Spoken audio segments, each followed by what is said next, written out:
كومبيتيسيون حتى مع لي كرون كلوب احنا عندنا في تونس ديما الملاعبين، مي اليوم بالتونسي وقفت الزنقه للهرب.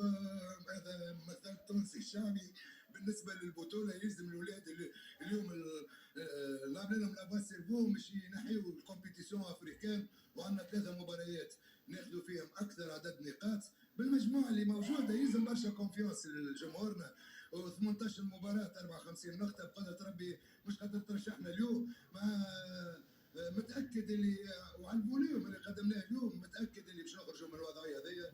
دونك شكرا لك يعطيك الصحه.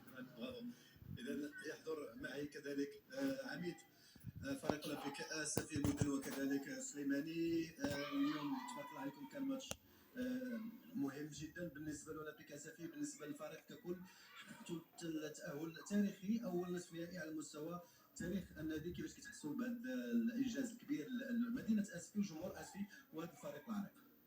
الحمد لله. Le match était très difficile. On s'est battu comme des guerriers du début jusqu'à la fin. Et alhamdoulilah, on sait qu'on a une équipe avec du cœur. On l'a montré aujourd'hui. Et voilà, maintenant on va essayer de continuer, Inch'Allah. سليماني، كيفاش كتحس براسك وانت كتعيش الاجواء الرائعه مع الفريق الاولمبيك اسفي مع الجمهور كذلك نسفي، واللي تنقل مدينه الدار البيضاء وبالضبط هذا الملعب امام جماهير عريضه، جماهير فريق الوداد الرياضي؟ الحمد لله. هذه الفوز اصلا اولا كنهديو الجمهور ديالنا اللي جا ساندنا، وكما قلت الدراري في الفيستير بحال هاد الماتشات ما تيتلعبوش ديما، وماشي ديما غطيح لك لومبورتونيتي باش تلعب بحال هاد الماتشات اللي دوز كارت فينال دومي فينال.